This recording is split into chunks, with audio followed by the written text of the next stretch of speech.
oye? Sí. Vamos a dar comienzo a la mesa 2, con el nombre de Seguridad Clínica del Paciente, Seguimiento y Monitorización de Pacientes Crónicos o Vulnerables. Yo soy Xavier Broset, soy enfermero del C61 Aragón, trabajo en una unidad de soporte vital avanzado y No se escucha, dice. Que no, más alto, espera a ver, me cuesta. Hola. Bueno, durante las ponencias Pablo nos hablará de la seguridad del paciente en los centros coordinadores, Raquel nos contará el papel de enfermería en el Consejo Sanitario desde los centros coordinadores, Nuria nos contará la labor que llevan los centros coordinadores, la labor que se lleva en los centros coordinadores sobre los programas de seguimiento de pacientes de riesgo y, por último, Esperanza nos hablará de un programa que tienen de monitorización del papel de enfermería dentro de los centros coordinadores. Simplemente quería agradecer a mis compañeros lo mucho que he aprendido de centros coordinadores durante este mes que llevamos trabajando en la ponencia y, sobre todo, agradecerles también lo fácil que me han hecho la labor de moderador. Bueno, simplemente vamos a comenzar, que vamos muy pillados de tiempo.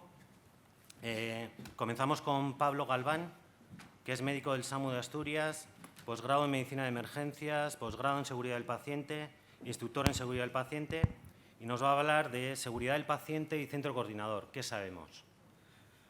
Bueno, hola, buenos días a todos. Lo primero, dar la enhorabuena al comité organizador por organizar esto, que es un trabajo ingente, que está fenomenal. Agradecer la confianza en que yo esta charla y a todos ustedes pedirles disculpas porque probablemente por la velocidad a la que voy a ir no voy a conseguir transmitir bien lo que quiero, pero bueno, ya les pido disculpas de antemano. Bueno, la seguridad del paciente, pues primero es saber qué es, ¿no? La seguridad del paciente, como tienen ahí, es la prevención de lesiones al paciente o eventos adversos, que así se llama, como consecuencia o resultado del proceso asistencial. Se trata de reducir los riesgos innecesarios asociados a la asistencia sociosanitaria. ¿Y por qué hay que reducir los riesgos?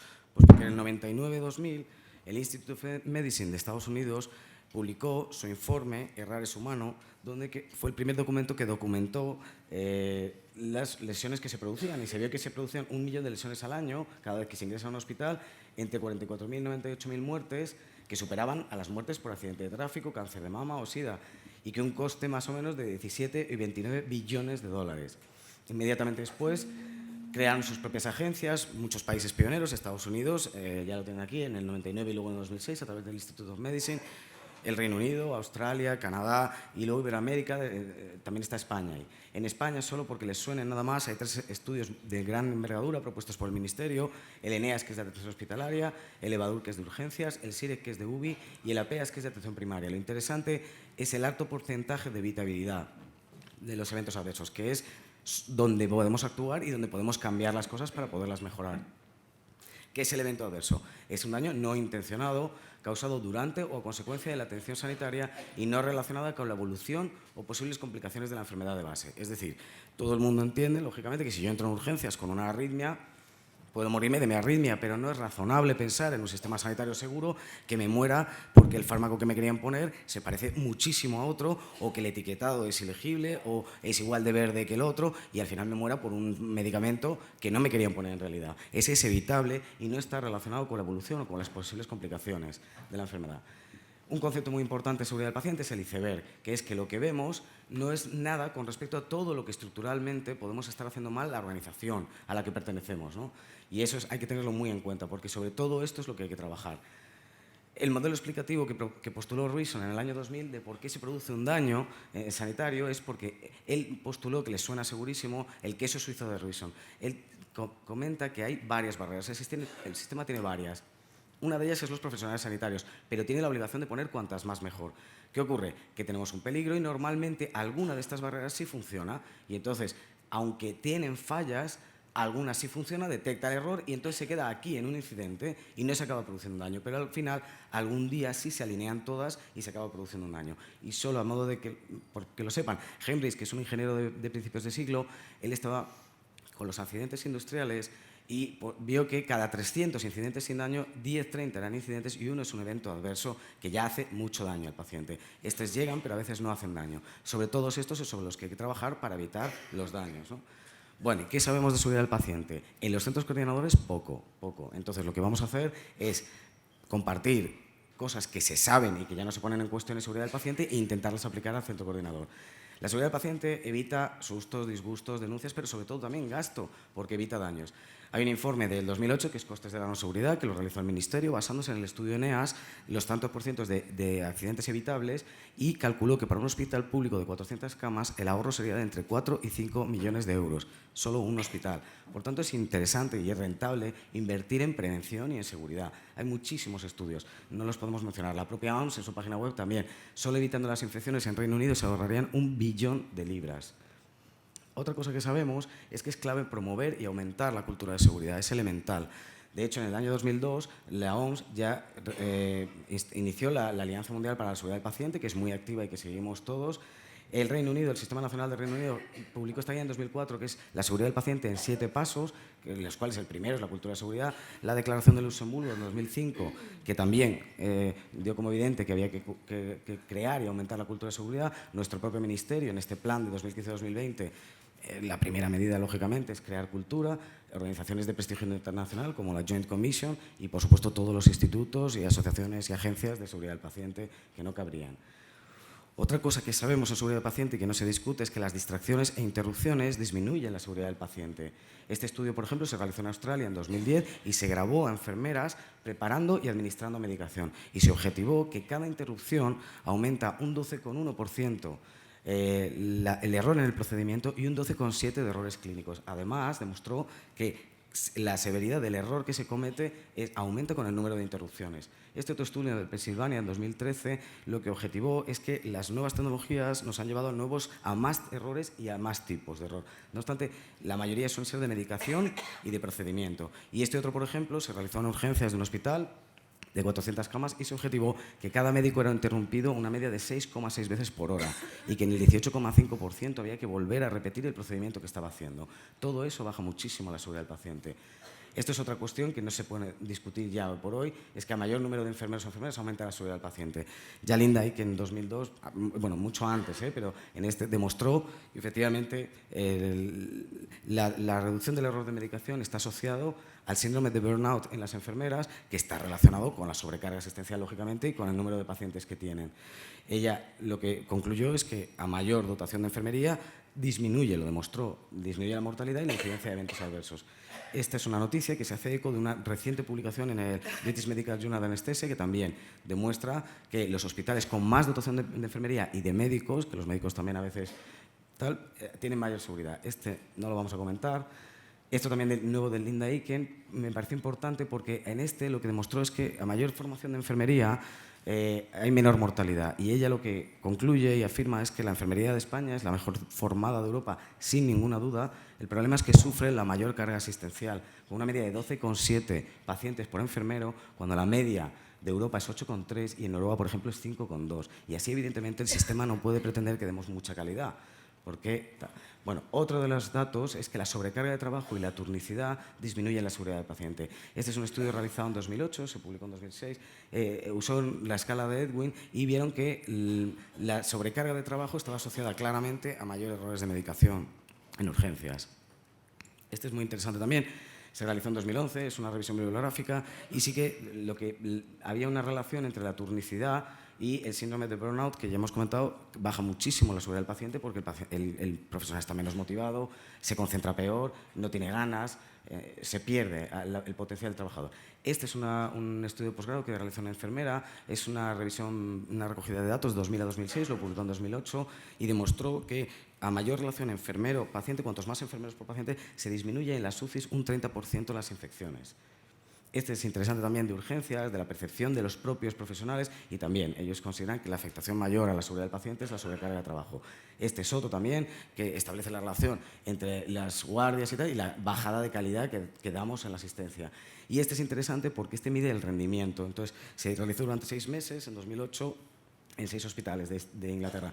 Y se vio que el rendimiento disminuía tanto en la atención, en la velocidad de procesamiento de información, como en las habilidades motoras y también en la toma de decisiones clínicas. Por tanto, bueno, y ya unos flecos, otros factores. Esto lo publicó la OMS en 2008 son las evidencias hasta el momento que no se ponen en cuestión, y ahí está pues, el estrés y la fatiga y la deprivación de sueño. No hay discusión en que afectan muchísimo a la seguridad del paciente.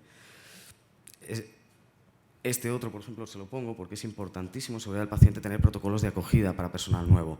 A la gente nueva, cuanto más sensible es el servicio, si es urgencia, es un centro coordinador, cuanto más sensible es, más hay que formarlos y más hay que asegurarse que entienden y que se les acoge bien.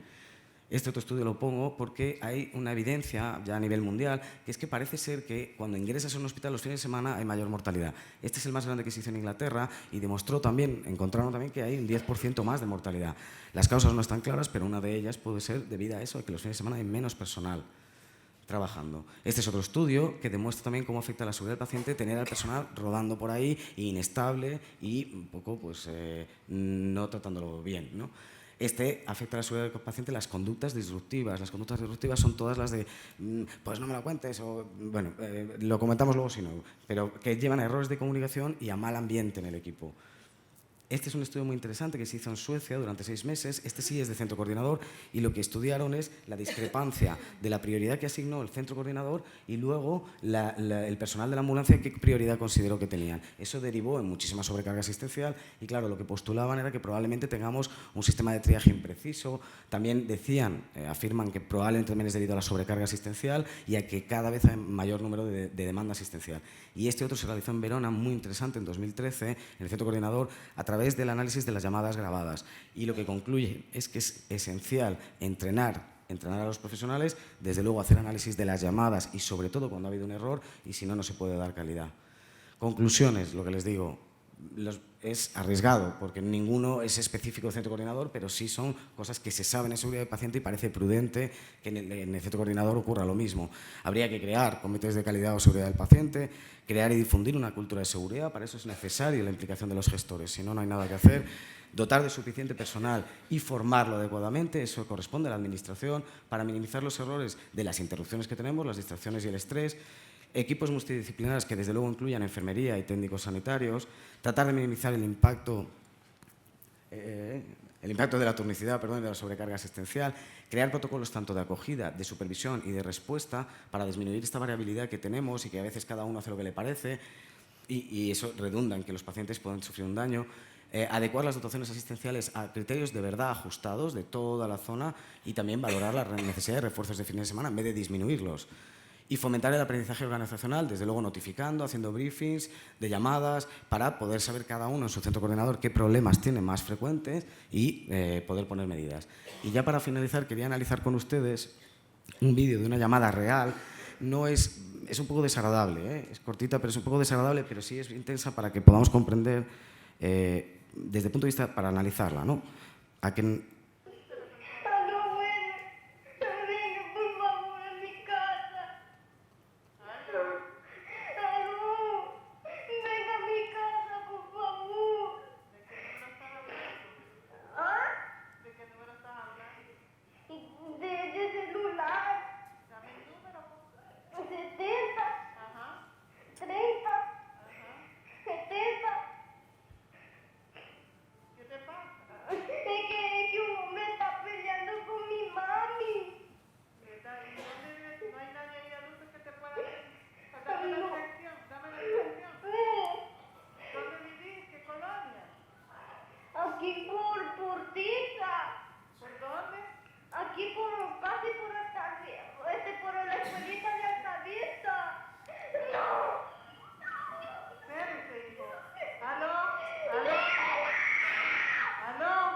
Bueno, Ya lo dije, perdón. Pero es que es muy interesante porque desde el punto de vista de la seguridad del paciente, este vídeo es verdad que es muy cortito, normalmente no las perdemos tan rápido las llamadas y no suelen ser tan agobiantes, pero es verdad que tiene un denominador común. Aquí hay un peligro y en este caso es que llama a un menor, pero en general el denominador común de todos nuestros alertantes es que hay un estrés y que tenemos que tener una formación para llevar ese estrés y poderlos obtener la información. Muchas veces, en este caso el menor no conoce la dirección, pero muchísimas veces llaman turistas, inmigrantes, ancianos, gente que no estaba en ese sitio y no la conoce. Hay factores de la organización porque la operadora debe preguntar el teléfono. Eso en el siglo XXI parece lógico que no se haga. De hecho, normalmente se vuelca el teléfono automáticamente. Y lo ideal, para minimizar esto, dependería de la administración. Los trabajadores no podemos hacer nada. Tendría que ser educación a la población, en los colegios, desde pequeños, y, por supuesto, la nueva tecnología, las apps, es decir, tener unos sistemas que, desde luego, vuelquen para que no perdamos esta llamada, porque bueno, se va a producir un daño, lógicamente. Aquí hay una formación inadecuada porque ella no conoce ni siquiera el barrio, pero bueno, eso tampoco depende de ella, a lo mejor nadie se la ha exigido. Y aquí es donde vamos a... La diferencia aquí, con todo lo que hemos comentado, las interrupciones, la formación, pero sobre todo no tiene nada que ver si está agotada y lleva 8 horas ya de guardia, si es la primera llamada, si lleva 5 guardias seguidas porque además es verano. En este caso es muy interesante porque encima esta operadora era la primera llamada de su primer día de trabajo. Por tanto, claro, y esto pasa porque son lugares muy sensibles donde en muy poquito tiempo hay que tener mucha información. Y ella lo hace muy bien, ¿eh? Pero nos planteamos en un protocolo de acogida, desde luego no está supervisada, ella cuando pierde la llamada pregunta al compañero y lo interrumpe, por tanto afecta a la seguridad del paciente de la otra llamada y el compañero lo único que le hace es poner el mute y le dice asegúrate bien porque los niños a veces engañan. Entonces la pobre se queda así sin nada. Todos estos factores de la organización podrían haber llevado al error activo del profesional. En este caso yo les pregunto, a mí no me parece que haya ningún error. Ella lo que hace es cuando pierde la llamada, efectivamente sigue un protocolo que ese sí existe, su centro coordinador, que es llamar al supervisor. Pero desde el punto de vista de un centro coordinador el fallo ya está, porque nuestro fallo es que hemos perdido una llamada sin haber dado una respuesta. Pero todos estos factores no dependen de la trabajadora. Ella... en ese sentido tal. Y sin embargo la sociedad, a quien va a culpar es a ella. Bueno, perdón por el retraso, gracias.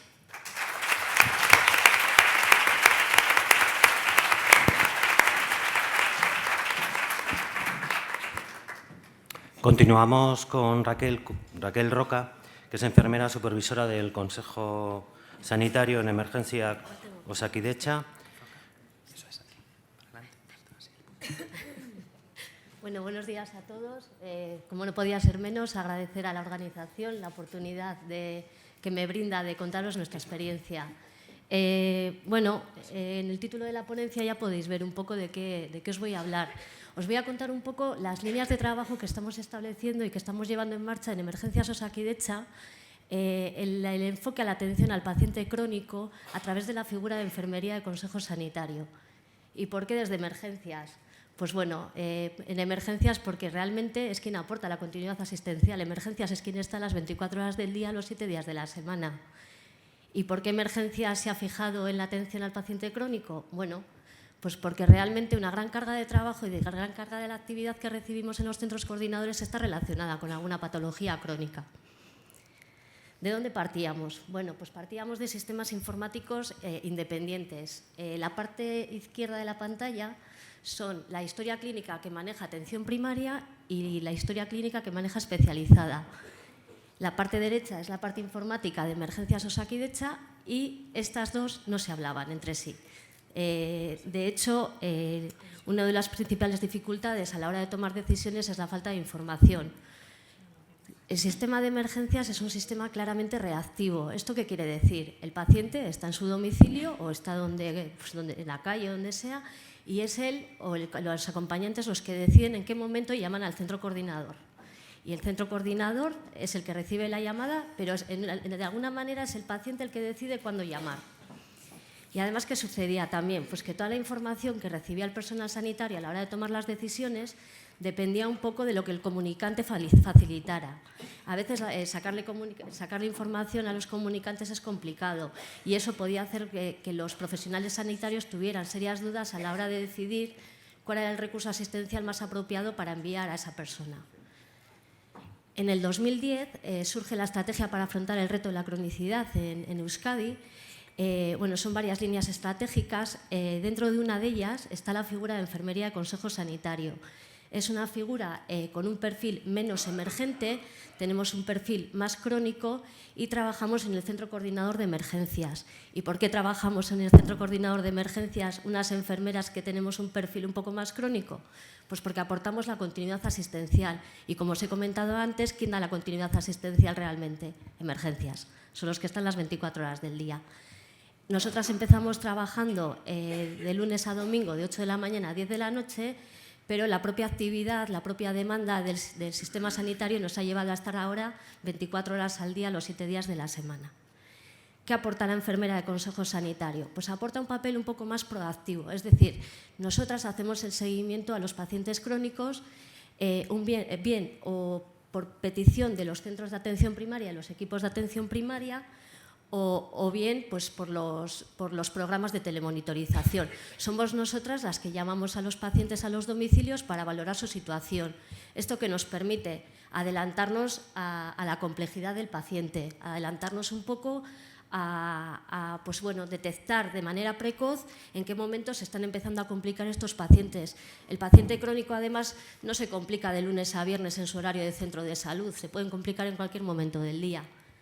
Además, ¿qué aportamos? Pues bueno, la información que manejamos las enfermeras de consejo sanitario, aparte de la que nos facilitan los comunicantes, está soportada por programas informáticos.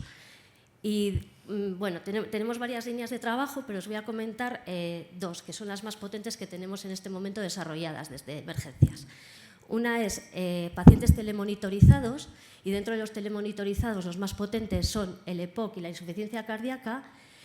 Este sistema de telemonitorización lo que nos permite es, por ejemplo en el caso del EPOC, diariamente realizar un seguimiento, porque además el paciente con EPOC no se descompensa de un momento a otro, va poco a poco cayendo. Entonces, la idea es que en el momento que ves, que dices, jo, este ya que empieza a respirar un poco más rápido y está ya con 36,8, cuando su temperatura basal suele ser de 36, la idea es adelantarte y además mandar un nivel asistencial más bajo, porque los niveles asistenciales elevados, los soportes vitales avanzados, son muy limitados también y son muy valiosos.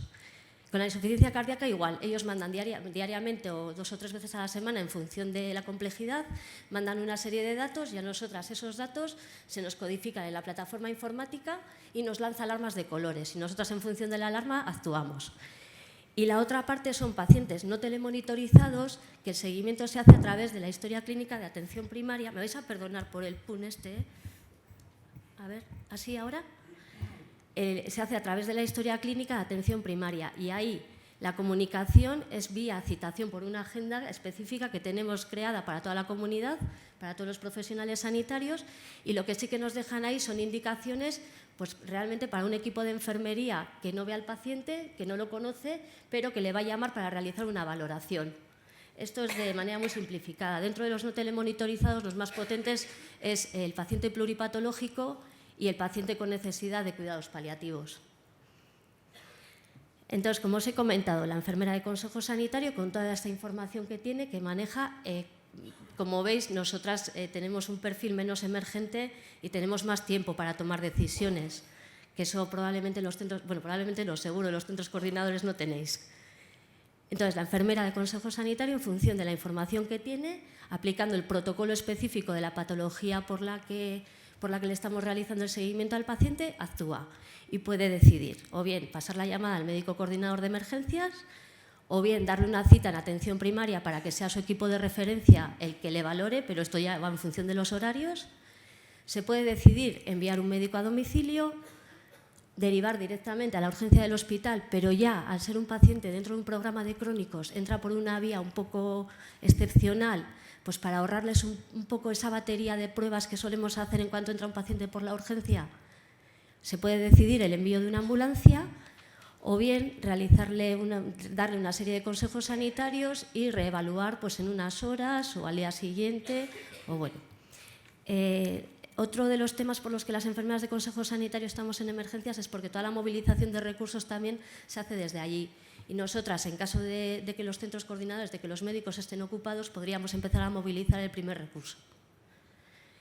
Y bueno, como el tema de monitorización yo creo que se va a hablar también en la mesa, me vais a permitir que os comente un programa que hemos puesto en marcha este mismo año, que nos parece novedoso y que consiste en el soporte telefónico de las enfermeras de consejo sanitario en la continuidad asistencial. Este soporte telefónico no va dirigido especialmente a pacientes que estén dentro del programa de crónicos. Puede estar dirigido a cualquier paciente que en un momento determinado llame a emergencias. ¿Con qué objetivo? Pues bueno, el objetivo es garantizar la continuidad asistencial en todas aquellas llamadas, en todas aquellas situaciones pues que el traslado hospitalario no esté justificado. ¿Cómo lo hacemos? Pues bueno, el circuito muy simplificado sería: el paciente llama a emergencias, el médico coordinador de emergencias decide que debe ir un soporte vital avanzado con médico o un médico a domicilio. El médico que va al domicilio, bien de la ambulancia o bien del médico a domicilio, le valora y decide que no tiene criterios de derivación al hospital. Entonces, decide también que pues, cumple criterios y es una alta domiciliaria con seguimiento por parte de enfermería. El médico que le está viendo en el domicilio tiene que registrar la información. A lo largo de la mañana de hoy se ha comentado que la información es importante para poder tomar decisiones adaptadas. Informa al paciente del tipo de llamadas que le vamos a realizar y además comunica al centro coordinador que es un paciente candidato al plan de seguimiento por enfermería, pero nos tiene que decir qué plan de seguimiento tenemos que realizar.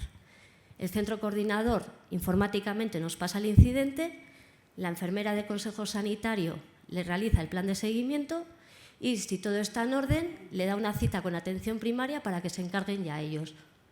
Y como la mejor manera de entender un poco las cosas es con un ejemplo… las patologías con las que hemos empezado son diabetes, asma, hipertensión, cuidados paliativos, pacientes paliativos, el EPOC y la insuficiencia cardíaca. Y os he traído un ejemplo porque creo que es la mejor manera de entender un poco las cosas. Os he traído un ejemplo del plan de seguimiento por parte de enfermería y consejo sanitario a un paciente que ha llamado a emergencias por una descompensación diabética, por una hipoglucemia. Entonces, el equipo médico, como os he comentado, es el que va al domicilio, valora al paciente y decide que no tiene criterios de derivación al hospital. Claro, la decisión no puede, también lo han comentado, no puede ir a criterio de cada profesional. Tiene que haber una serie de protocolos, una serie de criterios que indiquen al profesional sanitario si se puede quedar en casa o no. Bueno, debería cumplir que tolere vía oral. Como veis, son súper conservadores porque, claro, acabamos de empezar y los pilotos tienen que ser muy conservadores. Tiene que encontrarse acompañado, tienen que haber desaparecido los síntomas. El episodio tiene que tener una causa clara y tiene que ser solucionable. Es importante, claro, porque le vamos a llamar por teléfono, que pueda seguir indicaciones telefónicas, que tenga un fácil acceso, tanto telefónico como movilizándose al sistema sanitario, y además que no tenga criterios de derivación ni al hospital, ni al PAC, ni al centro de salud. En ese caso, el médico en el domicilio es el que le daría las indicaciones tanto verbales como escritas, le explicaría los síntomas de alarma. Es importante mantener a los pacientes y a los familiares informados de que, a pesar de que se les va a llamar, pues bueno, que si aparece algún síntoma de alarma, que nos tiene que llamar él antes. Si además tiene glucómetro, pues el dato de objetivo de la glucemia es importante, le explicaría también con qué frecuencia se los tiene que realizar y luego además todo esto tiene que estar registrado en la historia clínica del paciente. Y además tiene que indicar a las enfermeras de consejo sanitario el plan de seguimiento que tenemos que realizar. En este caso sería la descompensación diabética. La enfermera de consejo sanitario, según el protocolo que hemos establecido en el plan de seguimiento para este tipo de patologías, realiza la primera llamada a los 30 minutos del alta domiciliaria. Le aplica el protocolo, le realiza las preguntas del algoritmo de decisión y, si está todo en orden, le realiza la segunda llamada a las 2 horas. Si encima tenemos glucómetro, los valores de glucemia también nos ayudan a tener más información para poder tomar la decisión. Sigo insistiendo que las preguntas son protocolizadas y además que es muy importante dar indicaciones a la familia, al paciente y a la familia en caso de que aparezca cualquier síntoma de alarma, que sean ellos los que contacten. Y en caso de que tras aplicar el plan de seguimiento esté todo en orden, le daríamos una cita en un máximo de 48 horas con su equipo de atención primaria para que sean ellos los que ya se encarguen de realizarle el seguimiento. Y esto es un poco lo que os quería contar. Gracias.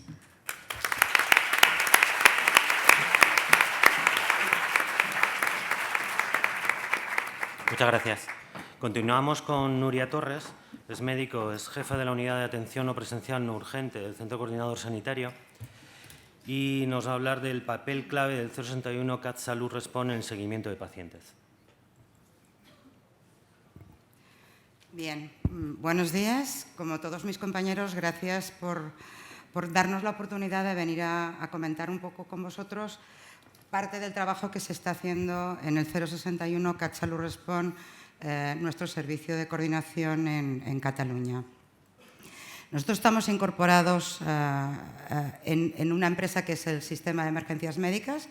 Como tal, es una empresa pública que va a gestionar desde las urgencias y emergencias a cualquier problema de salud, pasando por la información y el consejo e incluso trámites administrativos que de alguna manera no son delegados por las instituciones públicas. Para ello tenemos dos líneas de trabajo definidas: la emergencia médica, la visibilidad en la calle de nuestras unidades, y el 061 CAT Salud Respon es un poco nuestro centro coordinador. Las entradas de llamadas vienen tanto desde 112 como directamente desde el 061, dado que hace unos 3 años el Gobierno de la Generalitat de Cataluña, en un acuerdo de gobierno, dijo que Cataluña tenía 3 teléfonos de interés público: el 112 para emergencias, 012 de información ciudadana y 061 para temas de salud. Desde este punto de vista, 061, esta es una imagen de una de las 3 salas que tenemos como servicio coordinador. Tenemos 2 que tienen demanda, consultoría y gestión de recursos, y una con solamente gestión de recursos, donde trabajan médicos, enfermeros y gestores. Nosotros les llamamos gestores, tanto de demanda como de recursos.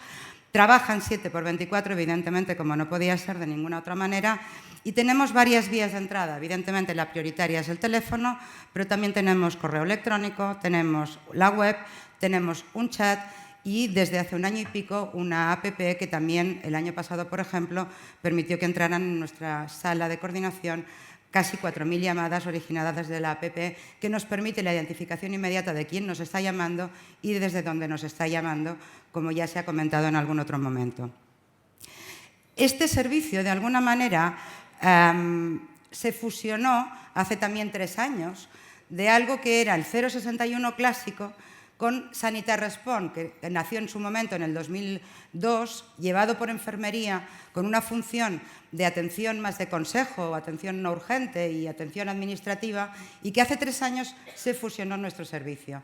De tal manera que ahora médicos y enfermeras constituyen lo que es la consultoría sanitaria, sin olvidar que en nuestra central, en nuestra sala de coordinación, existen otros perfiles de enfermería, como luego Sergi comentará, en la gestión de recursos y en la UMA, y también en la mesa del traslado interhospitalario. Con lo cual, mi información hoy va orientada a la consultoría, pero el papel de la enfermería en nuestro servicio de coordinación tiene más funciones de las que ahora comentaremos.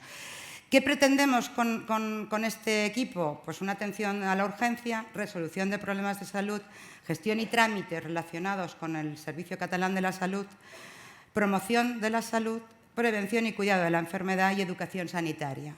De alguna manera, sí que de informaros que la gestión y trámites no la está haciendo personal sanitario. El personal sanitario de alguna manera se ha de preocupar de las consultas de salud, y la gestión de trámites y de información en general del sistema de salud la está haciendo un segundo nivel de gestión de demanda, que es profesional no sanitario, pero sí preparado para dar resolución a estas consultas. Dentro de lo que es la educación, la prevención y la promoción entran los programas de seguimiento que de alguna manera tenemos en estos momentos encargados en nuestro servicio. Uf, me fui.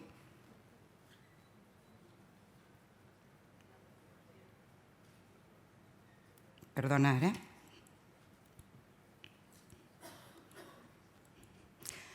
Uno de ellos es el programa del seguimiento de los pacientes de código riesgo suicidio. La palabra código en este caso no tiene la misma implicación que tiene con el resto de códigos más conocidos como el IAM o el ictus. No estamos hablando de una patología normalmente tiempo dependiente, pero sí que estamos hablando de un grupo de pacientes con un riesgo muy elevado y que de alguna manera han ido hacia arriba el número de intentos de suicidio y de suicidios consumados, con pacientes que se escapan rápidamente al ser dados de alta del hospital, del sistema, muchos de ellos se pierden de vista, y con pacientes que en el primer mes posterior a una ideación autolítica o un intento de suicidio hacen de nuevo un intento. ¿Qué se pretendía entonces desde la Consejería de Salud y a través del Plan Director de Salud Mental? Establecer un código riesgo-suicidio que pretende captar estos pacientes, identificarlos, disminuir los riesgos a corto e inmediato plazo, disminuir discapacidades, evidentemente, y mejorar la calidad de vida. Objetivo general, disminuir la mortalidad y aumentar la supervivencia de la población que es atendida por conducta suicida. ¿Qué pretende? Identificación por cualquier elemento del sistema de salud, la atención primaria, la atención especializada, cualquiera puede identificarlo, incorporarlo al sistema y seguirlo. Esos son a grandes rasgos. El papel de 061 Catsalut Respon también tiene 3 puntos. 1, la identificación del paciente que nos llama por algún motivo y que de alguna manera hemos de poder detectar que puede estar teniendo una ideación. 2, el paciente que ya es activado porque ha hecho un intento de autolisis y por tanto hemos de trasladarlo al centro. El traslado del paciente identificado en una consulta que también lo identifica su médico de cabecera o el especialista y por tanto requiere ser derivado al centro hospitalario. En estos casos se activa el hospital para informar de que va a un código suicidio. Es una de las partes importantes porque todos sabéis que en las salas de espera de los hospitales muchos de estos pacientes se nos escapan. Y luego la parte que hace la consultoría, que es la de seguimiento. Normalmente este seguimiento se realiza 30 días después de dar el alta al paciente.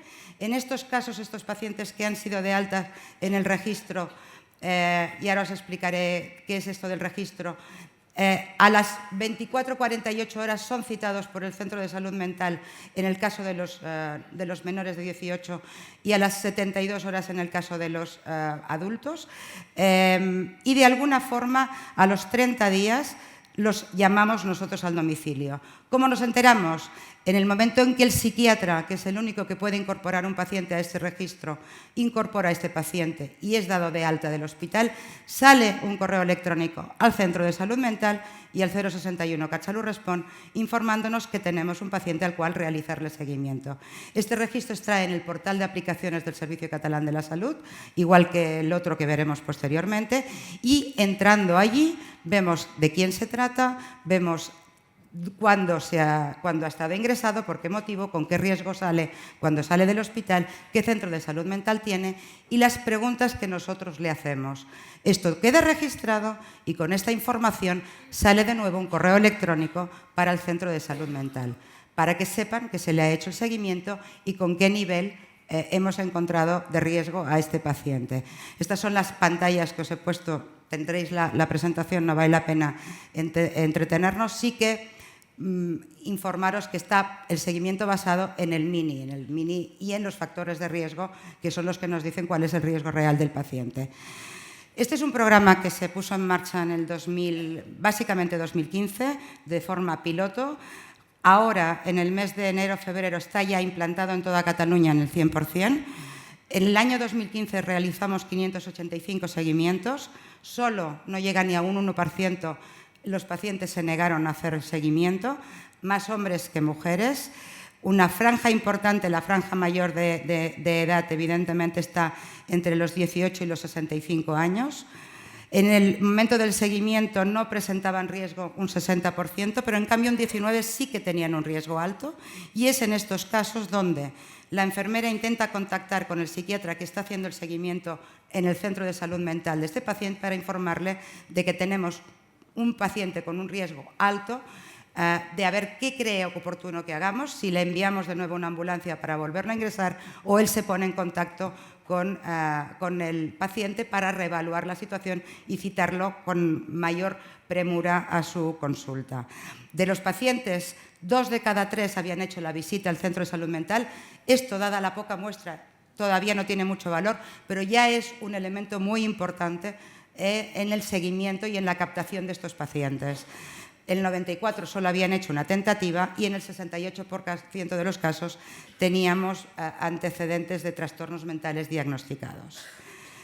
No quiero alargarme, en todo caso, si queréis, luego preguntamos, y pasamos a otro seguimiento que hace la consultoría de enfermería en nuestro centro coordinador, en nuestro servicio de coordinación, que es el seguimiento de los pacientes también dados de alta al mes de haber padecido un infarto agudo de miocardio.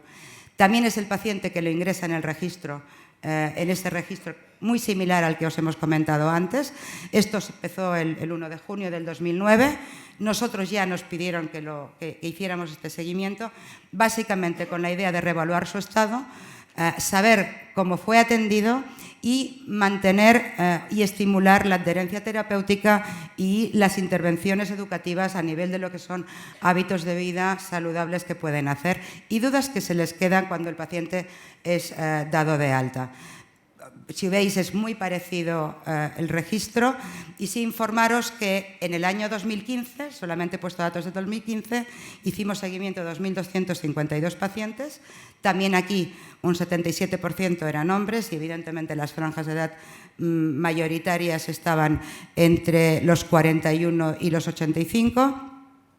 La mayoría tenían antecedentes patológicos que podían ser objeto de este problema de salud. Conseguimos contactar con un 91%, lo cual es importante. Valga este inciso para decir que en todos los seguimientos que hacemos pautamos un máximo de 6 llamadas en días y horas diferentes. En algún momento hay que poner el límite, así todo tenemos un alto nivel de contactibilidad. El 80% mantenían un buen estado postinfarto y un 6% de los pacientes referían tabaquismo postinfarto. Y esto me sirve para introduciros otra de las líneas, la que es más antigua en nuestro servicio, que es la Quit Line de tabaco. ¿Por qué preguntamos si fuman? Porque inmediatamente les ofrecemos poder incorporarlos a este programa que nació en el 2007, de acuerdo con la Agencia de Salud Pública de Cataluña, de cara a establecer un seguimiento intensivo del paciente fumador durante un año para conseguir que deje de fumar y forme parte de la población no fumadora, de cara a mejorar su estado de salud, a evitar comorbidades y aumentar, lo que os he comentado, la población general que no fuma. ¿Cómo lo hacemos? Recibimos una llamada. Hoy por hoy este es un servicio reactivo. Recibimos una llamada, a veces son informativas, otras manifiestan interés. En este momento que manifiestan interés por dejar de fumar, se les aplican los cuestionarios de motivación de dependencia, el Richmond y el Fagerström, no lo entraremos a valorar.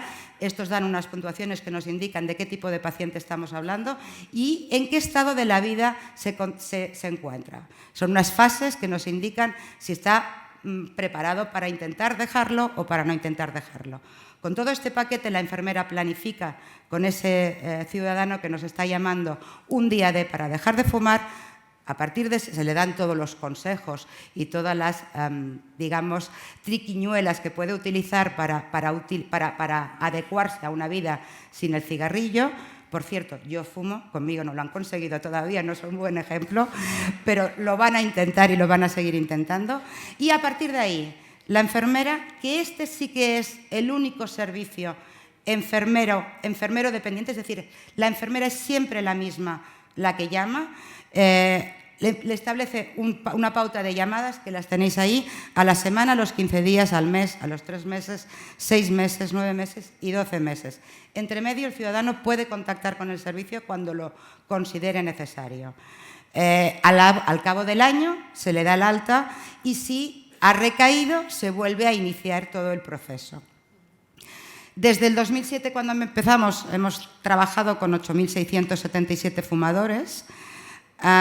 Aquí al principio la tasa de hombres era mucho más alta que la de mujeres, progresivamente se ha ido igualando, incluso en los últimos años el porcentaje ha sido más alto en mujeres que en hombres, lo que pasa como el antiguo aún pesa, aún no lo hemos equilibrado. La mayoría habían hecho ya intentos de dejar de fumar. Muchos eran dependientes importantes, fumaban entre 7 y 15 o más de 16, 25 cigarrillos al día. Estamos hablando de una población complicada para atenderla telefónicamente. Finaliza en el seguimiento un 48% y un 7,5% han dejado de fumar al año del seguimiento. Esto puede parecer muy bajo, pero comparado con las otras Queen Lines existentes en el mundo mundial tenemos un porcentaje de éxito muy, muy elevado. La enfermera puede decidir que por la tipología del fumador es adecuado que además reciba un soporte farmacológico y entonces lo dirige a su centro de atención primaria, pero no lo dejamos de atender igualmente nosotros. Valoramos la posibilidad de compaginar las dos cosas. Dos proyectos de futuro, uno muy ligado al Queen Line, que se está trabajando y que además forma parte de una beca FIS que nos han concedido recientemente, que es... Este sí que es un servicio en el que vamos a ir a buscar nosotros al fumador y van a ser fumadores complicadillos, ya os lo adelanto, pacientes con un problema de salud mental que han sido dados de alta de un hospital de agudos, por tanto han iniciado un cierto periodo de abstinencia y vamos a intentar ver cuántos rescatamos del tema del tabaco, teniendo en cuenta que esta es una población muy fumadora, la más fumadora de todas, y por tanto queremos finalizar y luego un proyecto con el Plan Director de Enfermedades Reumáticas ligado a las fracturas osteoporóticas. He finalizado, cualquier cosa tenéis mi correo electrónico, encantada de compartir con vosotros nuestro trabajo.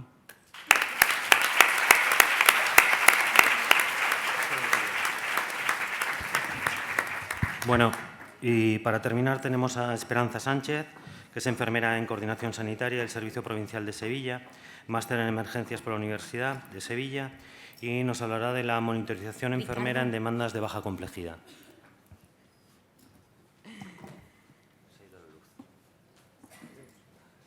Muchas gracias. Bueno, yo les voy a hablar sobre la monitorización que estamos haciendo de demandas.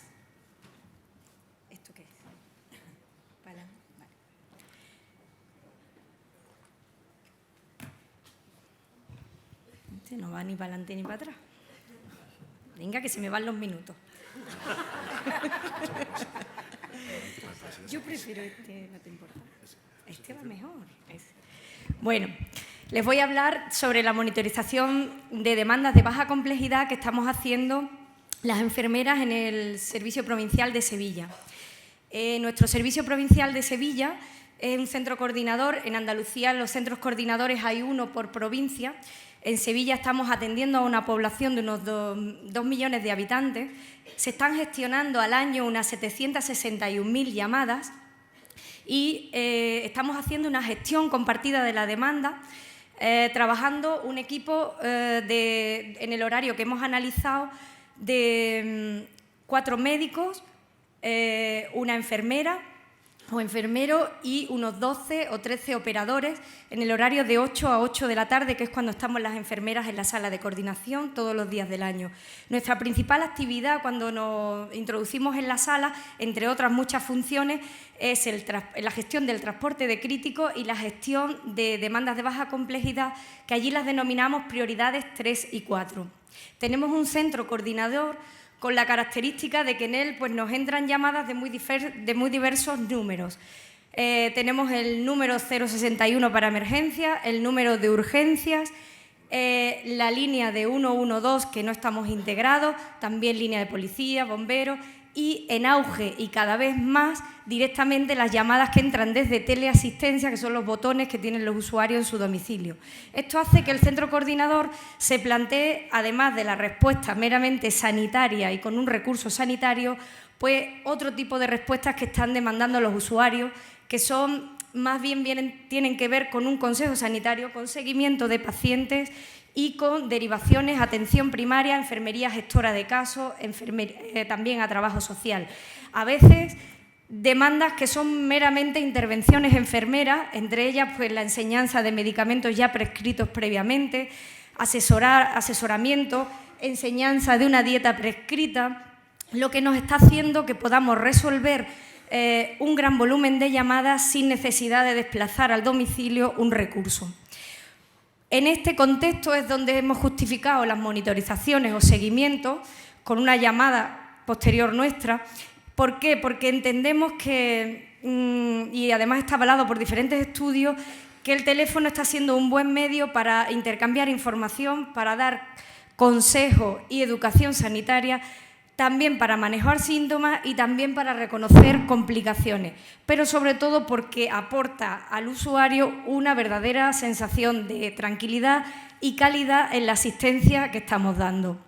Con estos objetivos, pues nos planteamos el hecho de monitorizar, favoreciendo, como ya ha indicado Raquel, la continuidad asistencial desde nuestra sala, personalizando los cuidados.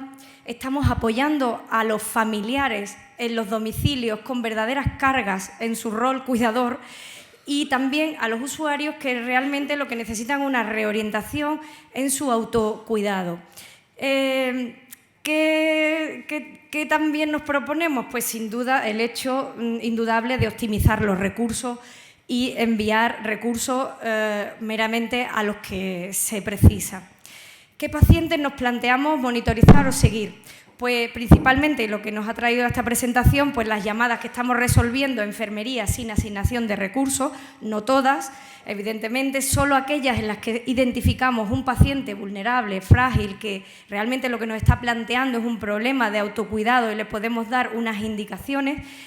Y también dentro de esto también nos planteamos monitorizar las demandas en las que se le asigna un recurso y este va a tener una importante demora, por ejemplo, las que derivamos a atención primaria y van a tardar, van a ir por la tarde y han llamado por la mañana, para hacerle un seguimiento en cuanto a la seguridad de este paciente en su domicilio.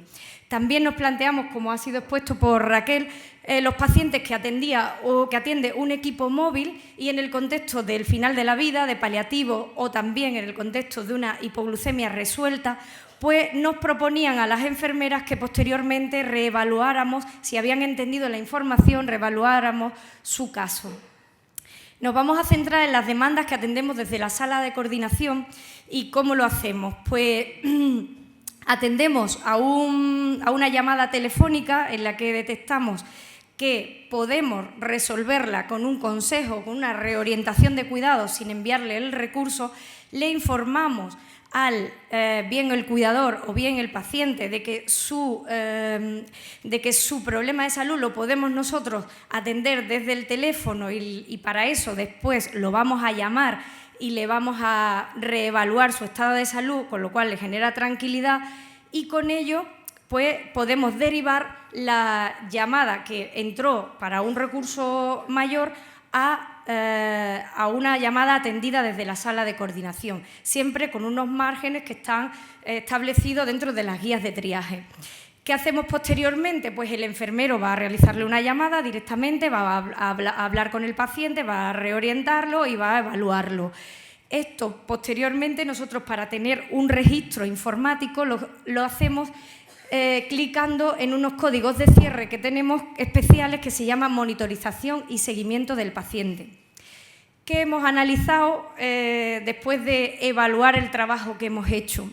Pues principalmente que influyen bastantes factores, y esto además está avalado por distintos estudios, en el hecho de que podamos llevar a cabo esta gestión de demanda.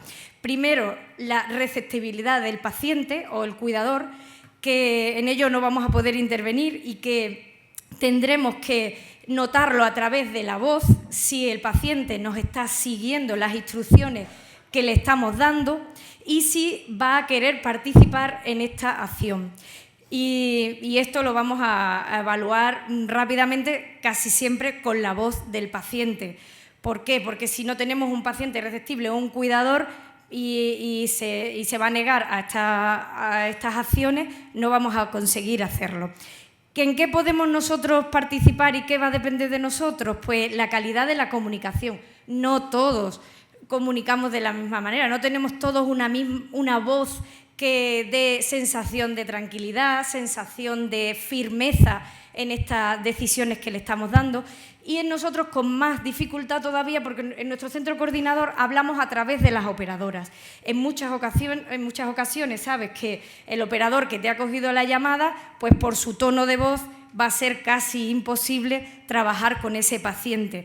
y o bien nos ponemos nosotros o bien sabes que ese paciente no lo hemos captado. Y bueno, en eso sí que podemos nosotros intervenir y podemos mejorar la comunicación, ¿no? También que sabemos que influye pues, la facilidad de acceso de los usuarios a los servicios sanitarios. Si tú le estás proponiendo una monitorización a un paciente que no va a poder acceder a su centro de salud hasta después del puente de Andalucía, que son 4 días, pues posiblemente tampoco vas a poder trabajar con él. Si se lo estás proponiendo hasta que mañana vaya a atención primaria, es muy factible. ¿Qué criterios de calidad hemos analizado que van a influir directamente, que nosotros lo hemos constatado según nuestra experiencia y que además está avalado por diferentes estudios? Principalmente lo que ya se ha nombrado, que para minimizar estos riesgos en esta toma de decisiones necesitamos personal entrenado. Nosotros mismos, conforme hemos ido evolucionando y practicando en la sala de coordinación y hemos adquirido más experiencia, más capaces nos sentimos de hacerlo. Que necesitamos protocolos, que en estas guías de triaje nos establezcan unas normas, que influye muchísimo el cansancio y la carga de trabajo. No vamos a poderlo hacer cuando estamos hasta arriba de llamadas, en épocas de hiperfrecuentación, y que hay que cambiar, ante cualquier duda, pues se cambia la prioridad y se envía el recurso. Sobre todo, que es muy importante y que hay que tener claro, que para asegurar que el consejo ha sido entendido, necesitamos que el paciente, al final de la llamada, nos repita las instrucciones y la información que le hemos dado. En el análisis que hemos hecho, digamos, cuantitativo, pues tenemos que estamos monitorizando principalmente a mujeres, que las edades que estamos atendiendo son entre 65 y 80 años, que además tenemos un gran número de llamadas de pacientes por encima de 80 años, y el tipo de demanda. Pues el tipo de demanda, esto va a depender de cómo cada uno en su centro de coordinador pues tenga clasificadas, pero para nosotros es bastante concluyente porque nos planteamos monitorizar las demandas tipo 3 y 4, es decir, con prioridad 3 y 4, y son las que estamos atendiendo. ¿Cómo las estamos tipificando? Pues principalmente, como ven, alteraciones de las constantes vitales, malestar general. Dentro de estas está la hiperglucemia, que ya se ha mencionado, la hipoglucemia y la fiebre. Estamos también atendiendo lo que son diarreas y estreñimientos, porque se pueden reconducir bastante bien con la prescripción de la dieta, a los dolores crónicos, los dolores no traumáticos, la demandas meramente de enfermería, en las que se les da una instrucción de cuidado y después las verificamos que el paciente ha sido capaz de hacerlo.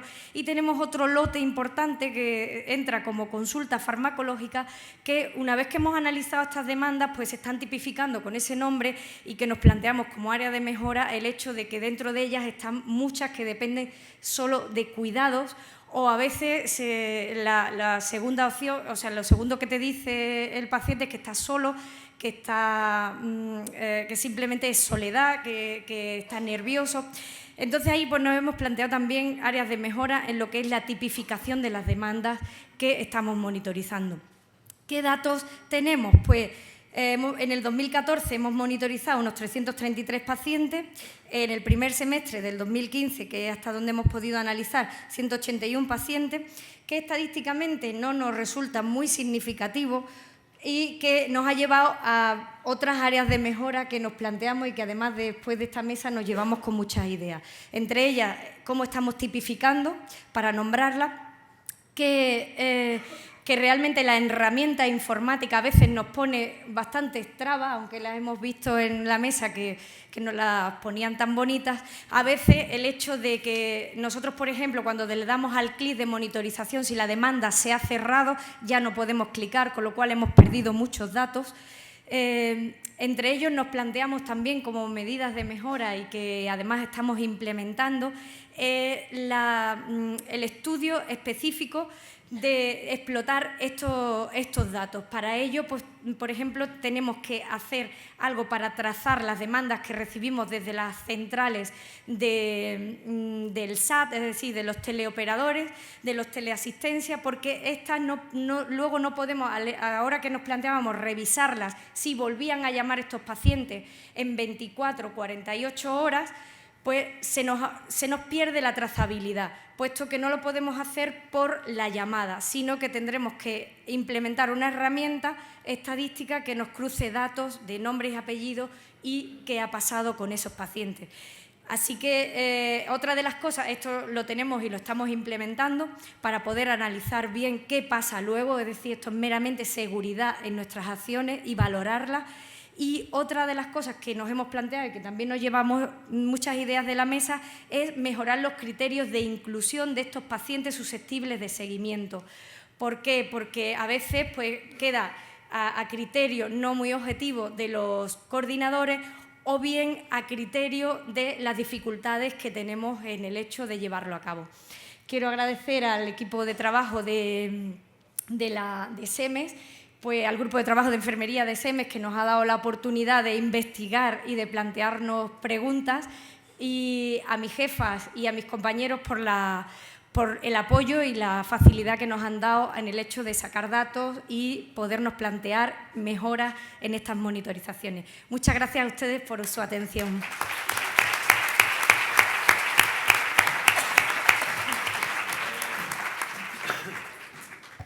Bueno, muchas gracias a vosotros, de verdad. Ahora comprenderéis por qué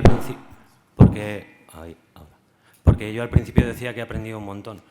Porque yo trabajo asistencial, trabajo en la calle. Entonces, al trabajar con ellos esta mesa, me he dado cuenta del montón de cosas que se hacen en un centro coordinador, que desde la calle desconocemos. Por eso he estado muy agradecido. Bueno, ¿podemos hacer alguna pregunta? ¿Sí? ¿Dan permiso? Entonces, seguro que tenéis cosas que preguntar con todo lo que han dicho. ¿Sí? Sí. Hola, buenas tardes. Ya a la hora que es. Yo soy Fernando Ayuso, trabajo en el 061 de Córdoba. Hago funciones de médico coordinador y quería lanzar una pregunta a la mesa y a Esperanza concretamente. Vosotros haciendo todos estos chequeos y todos estos seguimientos que hacéis de pacientes, que además me parece una labor magnífica, me imagino que os habréis dado cuenta de que hay veces que ciertos aspectos no funcionan bien. Y me refiero, por ejemplo, al hecho puntual, probablemente haya más cosas, ¿no?, de las altas precoces que se dan desde los hospitales y, por ejemplo, al hecho de ese déficit que hay en la educación sanitaria de pacientes y de familiares de pacientes, y se me viene a la cabeza algo que creo que hay un tremendísimo déficit, que es el tema de la diabetes. ¿Se puede hacer algo desde organizaciones como la nuestra, o sea, como el caso de EPES, para que, bueno, comentar incidencia y tal a otras instituciones y que se pueda, pues no sé, luchar contra esos déficits que vienen ocurriendo? Un poco complicada la pregunta, porque yo no sé si se puede hacer algo. Lo que sí nos hemos llevado muchas y muy buenas ideas en cuanto a la labor que podemos hacer desde la sala de coordinación, los enfermeros, porque al fin y al cabo aquí es donde se está implementando, en Sevilla es donde se está implementando el hecho de que esté un enfermero en la sala de coordinación.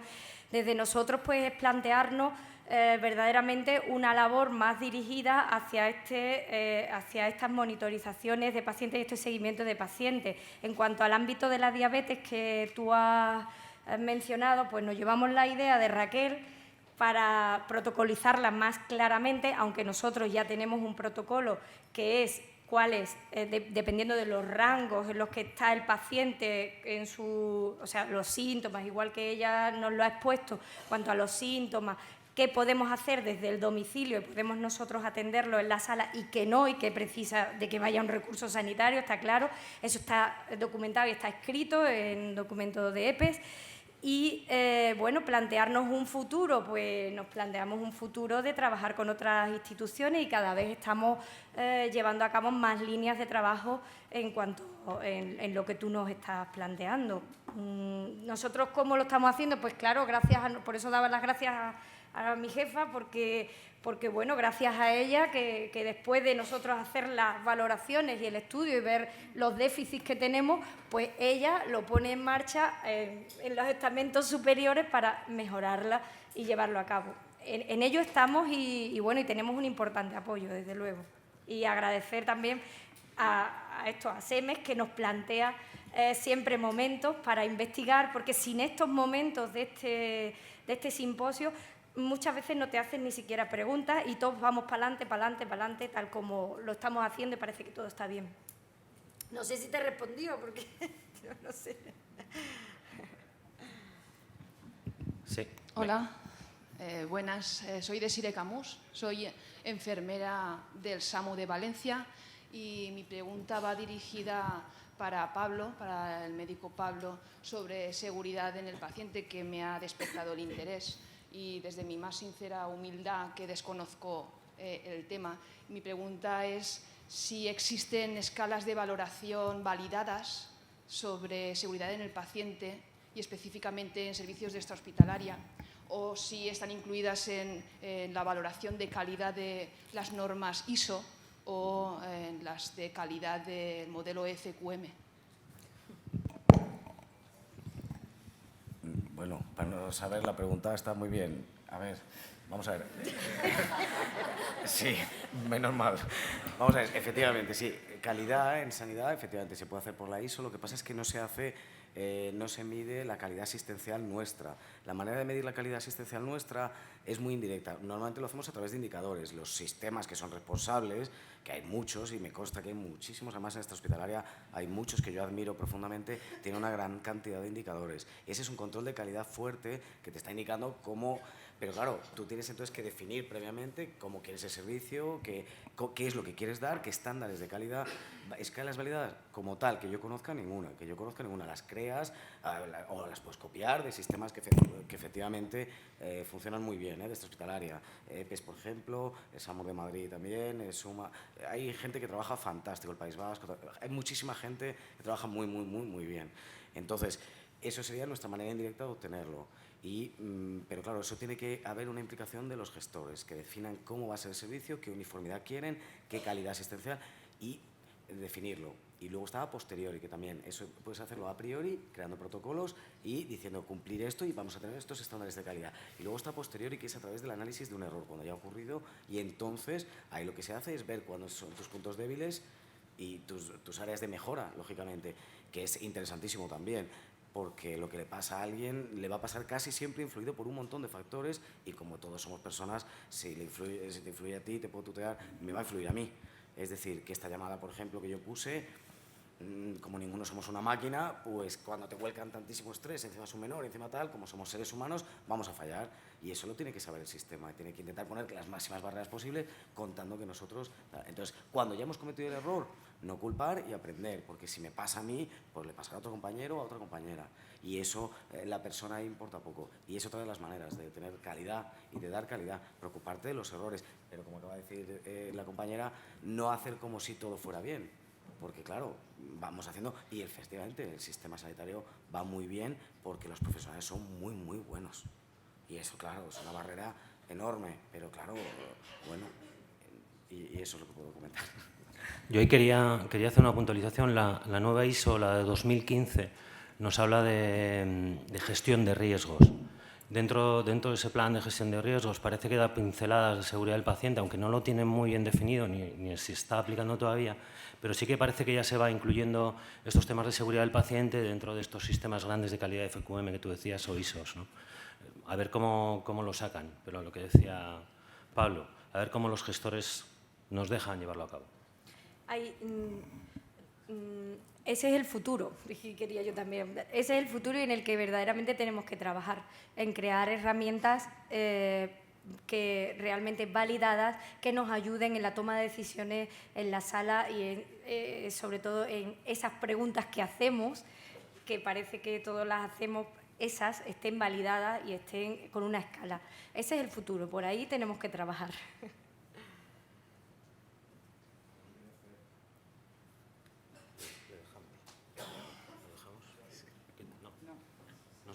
¿Te puedes pegar más, por favor?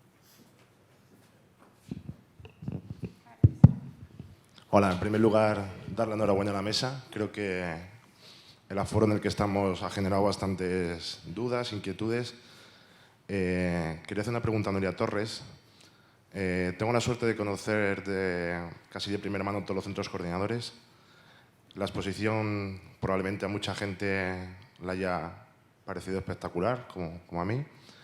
Pero no sé si has dado un dato. Me gustaría saber con qué equipo cuentas para conseguir todo lo que nos has contado. O sea, ¿de qué recursos humanos dispones? Me encanta que me hagas la pregunta porque además me permite decir que la enfermería consultora no hace solo esto. Responde las consultas de prioridad 3, responde todo el tema de consejo de salud, responde correos electrónicos y responde chat, con lo cual el tiempo hay que organizarlo, ¿vale? El equipo humano habitual, no el de ahora que estamos todavía en periodo de gripe, por mucho que ha sido una gripe banal, pero son 4 enfermeras en turno de día y 2 enfermeras en turno de noche. 24 horas, evidentemente. Y el sábado y domingo aún reducimos una y estamos en proceso de solucionar este problema. Esto es una rémora de la antigua Sanitas Respon, que los fines de semana bajaba mucho y hemos de solucionar porque ahora es al revés. El fin de semana la consultoría se incrementa. Por tanto, este es el equipo con el que disponemos. En turnos de personas, en volúmenes más grandes, pero cada día hay 4 enfermeras durante las 12 horas diurnas y 2 en horario nocturno. Sí, buenas tardes. Mire, respecto me ha parecido muy interesante el código suicidio, porque hay veces que esos pacientes, bueno, pues que están como un poco aislados, son pacientes complicados. Y uno de los, bueno, yo soy enfermera del Centro Coordinador de Sevilla y uno de los problemas que nos encontramos siempre es con el apoyo a esos pacientes que tratamos en la enfermería, que son vulnerables, polipatológicos o hiperfrecuentadores y enfermos de estas características, donde la familia está sobrecargada de trabajo, donde los apoyos no siempre están a la disposición de los familiares y donde los grandes cuidadores son las familias. Y especialmente en este tipo de pacientes, donde, bueno, por su idiosincrasia, tienen una carga familiar importante, donde la desesperación es inminente. Ustedes le hacen un seguimiento hacia el hospital o hacia las unidades de día, hospitales psiquiátricos, psiquiatras, etcétera.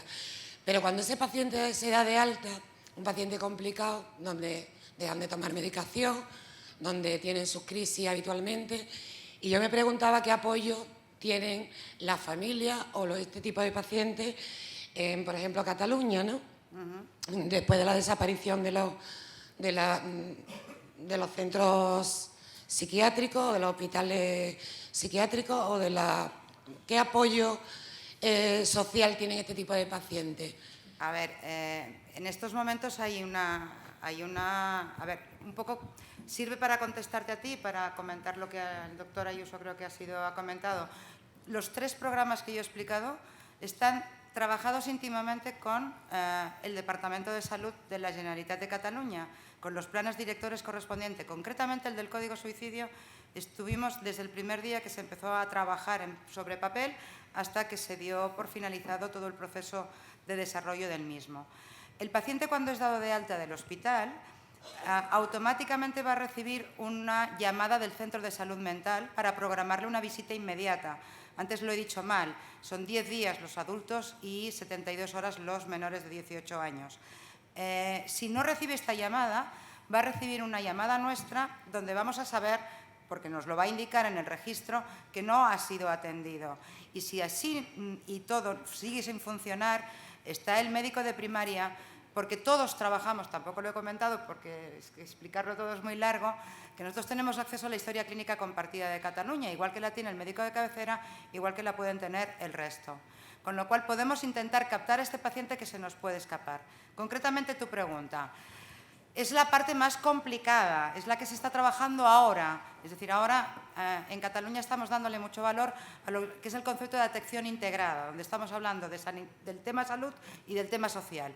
Y el primer paso es que incluso los trabajadores sociales compartan historia clínica con nosotros, de tal manera que trabajemos sobre el mismo punto de base de datos de estoy hablando aún de un futuro, aún no está en marcha, pero sí que hay elementos que te pueden ayudar, como son los propios psicólogos de los centros de salud mental, los propios trabajadores sociales de los centros de atención primaria, que de alguna manera pueden dar soporte a estas familias. Existen estos soportes. No es fácil porque, como todos, vamos muy cargados de trabajo, pero existe esta idea de establecer una red que de alguna manera permita tener a este paciente en este punto de identificación y el soporte a las familias.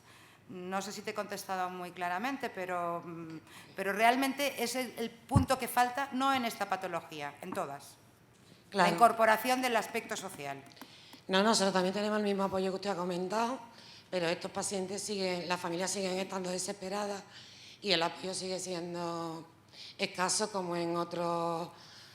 Los cuidadores, ¿verdad? Nosotros enfermeros de coordinación, por las prioridades que gestionamos, lo que nos damos cuenta es que cada vez, como ha dicho mi compañero antes, las altas hospitalarias son cada vez más, con más premura, las familias están cada vez más sobrecargadas, el apoyo, digamos, cotidiano, porque a nivel de centro de salud o de consulta hospitalaria o de prehospitalaria se le da a la familia y al paciente, pero ¿qué pasa luego? Yo creo que hay un vacío ahí que no conseguimos aunar o, digamos, continuar con el paciente. Y ahí es donde los pacientes se pierden, o se suicidan, o se compensan, y es una cosa con la que nos encontramos todos los días. Digo, bueno, a ver si en algún sitio hay algún apoyo, porque parece que no, pero a mí es una de las cosas que me interesa respecto del suicidio, porque creo que el paciente psiquiátrico está un poco olvidado, ¿no? Estoy de acuerdo. Y en el seguimiento que se le hace a ese paciente se le dice siempre que cuando tenga algún problema, cuando se sienta agobiado, sabe que nos puede llamar, porque ya tenemos su información. De momento son las cosas que hay. Hay que ir a más. Sí, nosotros tenemos lo mismo. Hay que ir a más. Gracias. Bueno, si queréis lo dejamos aquí. Como vamos a ir a comer, podemos continuar hablando, comentando. ¿Te parece bien, jefe? Sí, le parece bien. Bueno, terminada la mesa. Gracias.